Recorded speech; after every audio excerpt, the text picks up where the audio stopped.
Stories help us to understand the world around us. They allow us to laugh, they allow us to cry, they give us the ability to feel and provide us with an outlet to heal. Join me as I get to know some of the amazing people behind the stories that we read in order to truly discover the story that has been hidden within each of us. My name is Bree Smith, and this is the Author Push Talk Show.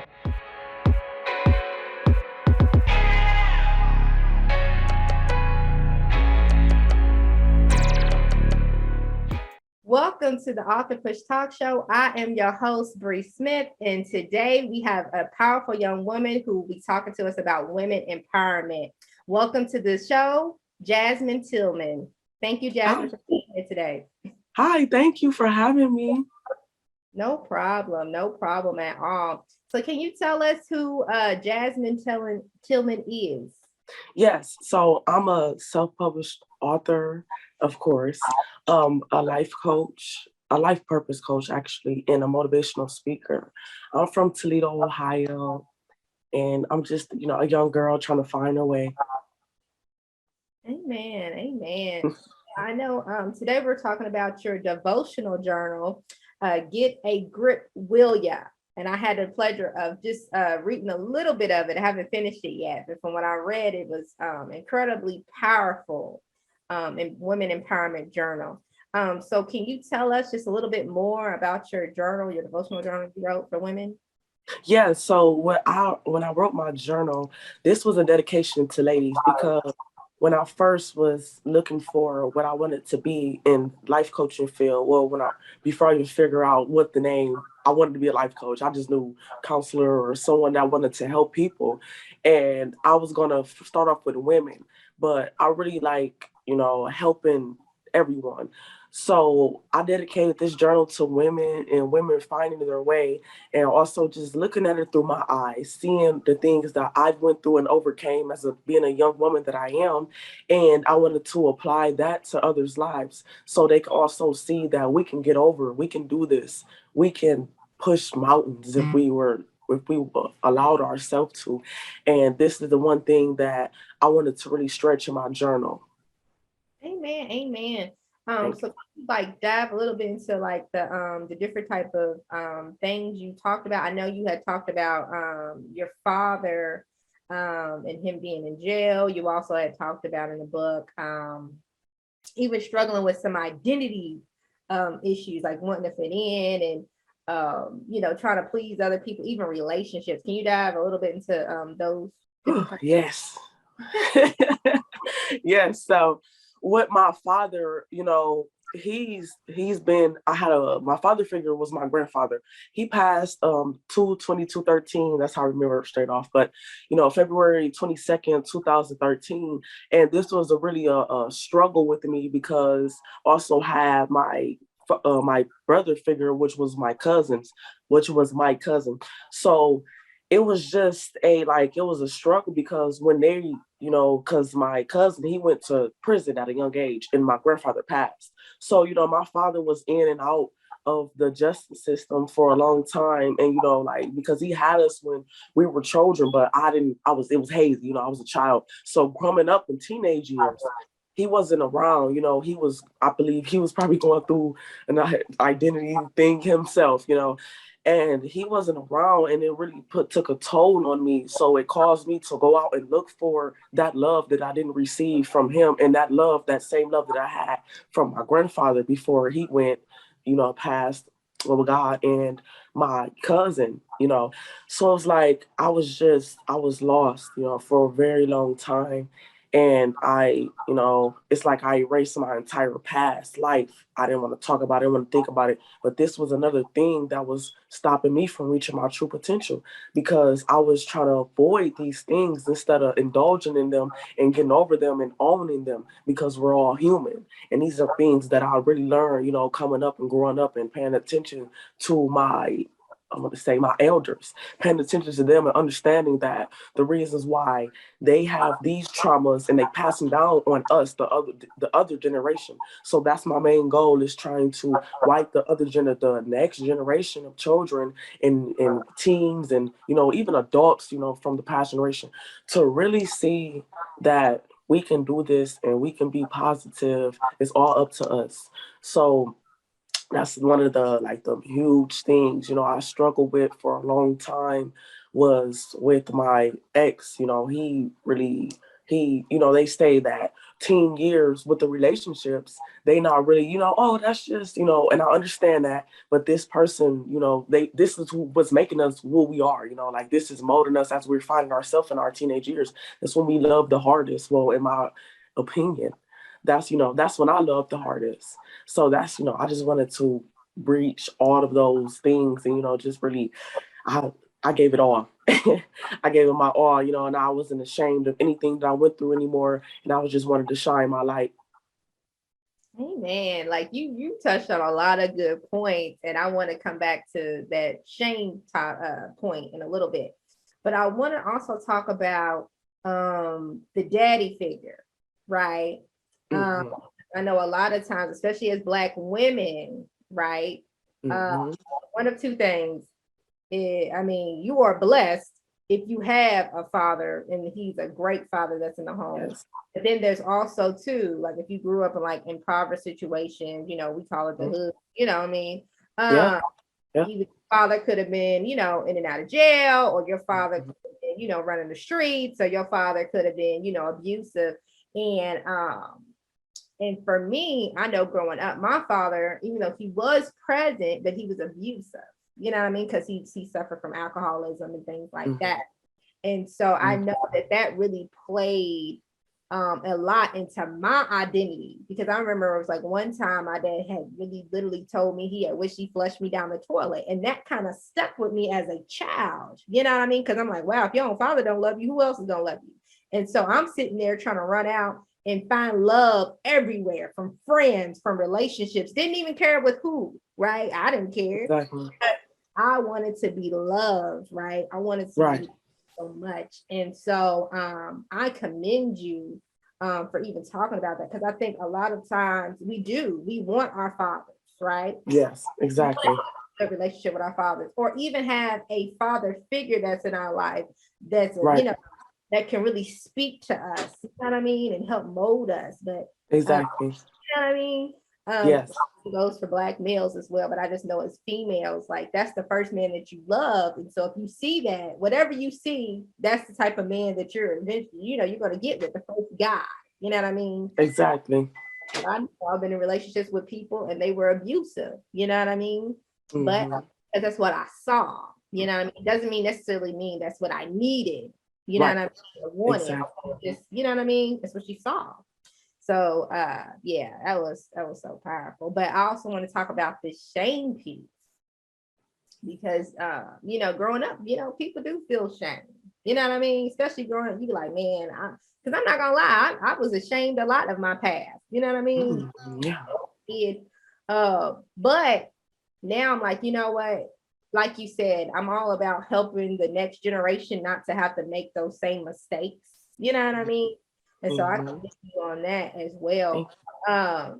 What advice can you give, even like women and young women who are going through, what we just talked about, like either relationship issues with their fathers, or even they're in bad relationships currently, you know what I mean? Because they feel like, hey, this is it. I want love so bad, you know what I mean? Mm-hmm. Never experienced it. Like, what advice would you give them? Yeah, so I want to say I'm huge on that, because it was for 6-7 years I was in a relationship, and it was toxic because we both didn't know who we were, and we were both finding ourselves. But it was just with me, I can, like, I have the ability to give myself off even when I'm struggling within. Some people just shut down or cut you off, and I had that. So it was just like, this guy knew that I was always going to be there. So it's like you have to be for yourself. You cannot allow people to to degrade you from any aspect of your life. You have to really see who you are. You have to look within and get that inner child and mold and mend that inner child trauma that you're facing.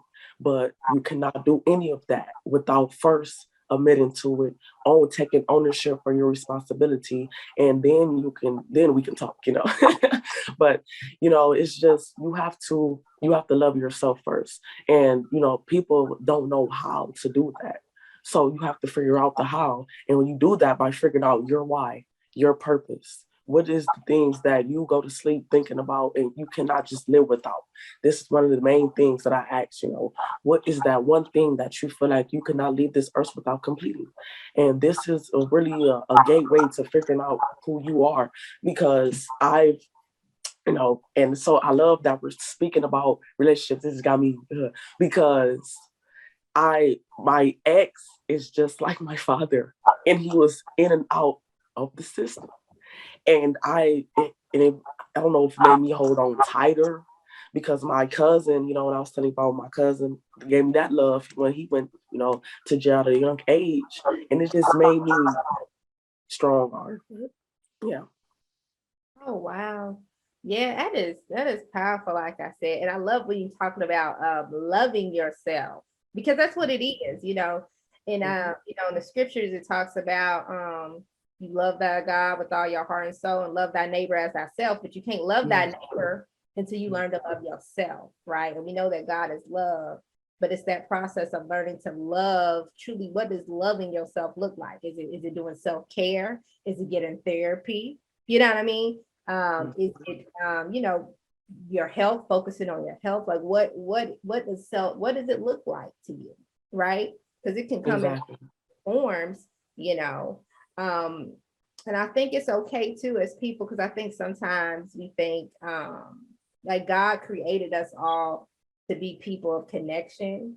And sometimes us as people, we get scared to be connected, but it's okay to need people. You know what I mean? I just think we have to be conscious and cognizant of the people that we allow into our circles, into our personal space. You know what I mean? It's all about boundaries too, just setting boundaries for ourselves.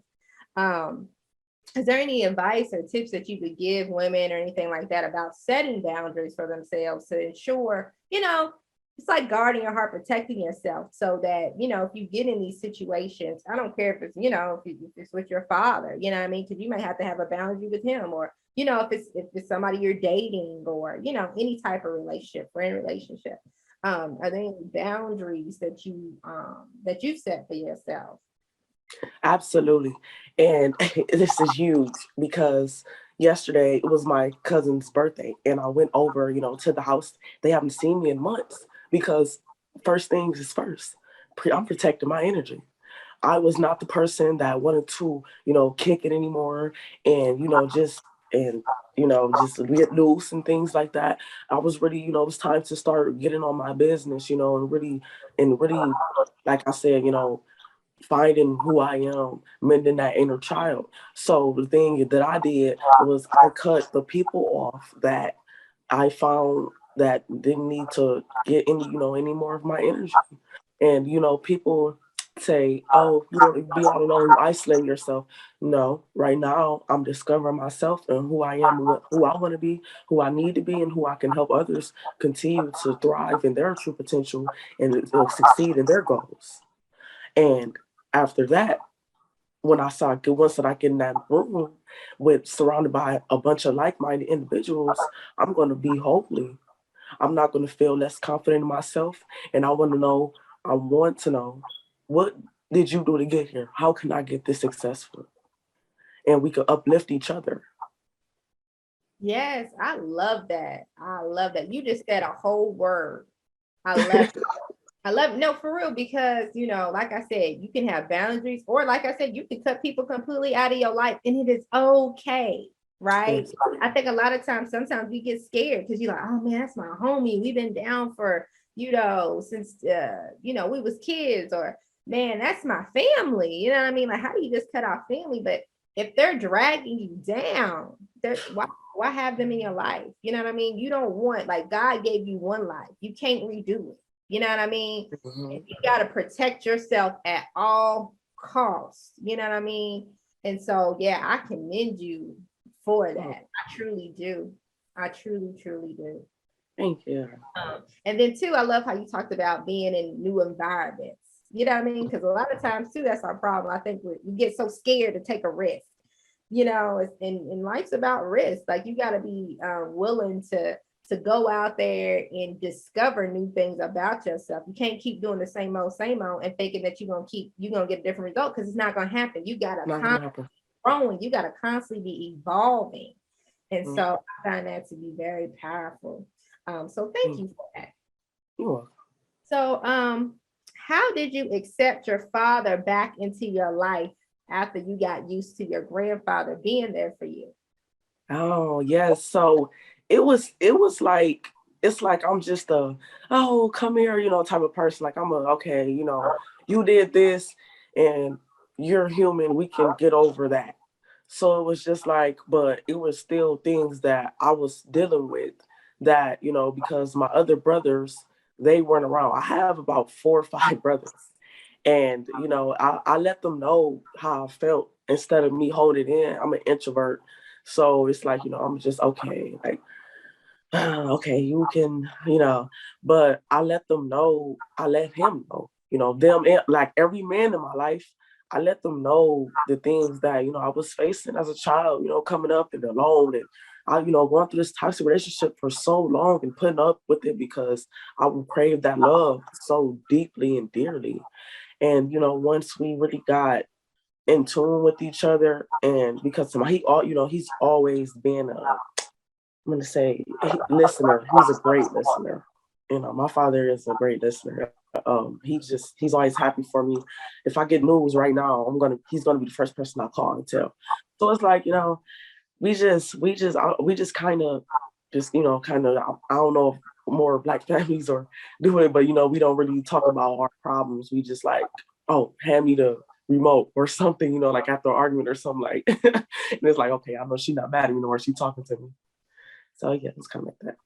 Amen. I love that. And that's and I love that because that's what I wish me and my father had. I mean, me and my father have a better relationship now. Of course, we're in place because we have to both protect ourselves. But I love that you're able to still be able to talk to him and converse even after all these years. You know what I mean? Like that's true forgiveness. You know what I mean? To truly be able to do that and not hold all that in and be like, you know what you did to me when I was a kid, you wasn't even there. You know what I mean? Like you just like, hey, the past is the past and I'm gonna move forward my life. So I commend you for that. Thank you. Yeah. No problem. Yeah. No problem. Um, so how long have you been writing? Is this something that you started or have you did this since you were a kid? Since a child, I've been writing. I love writing.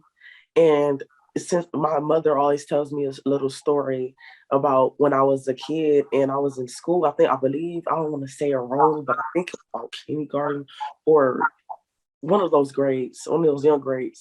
And the teacher told us to write a sentence. I wrote a paragraph. And I kind of remember that.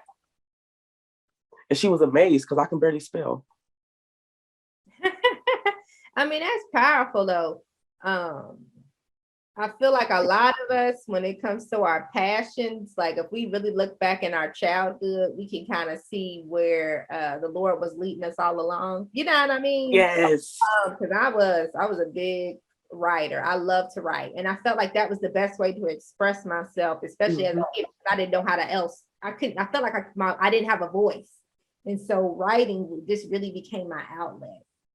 Yes. I commend you for that. I truly do. Thank you.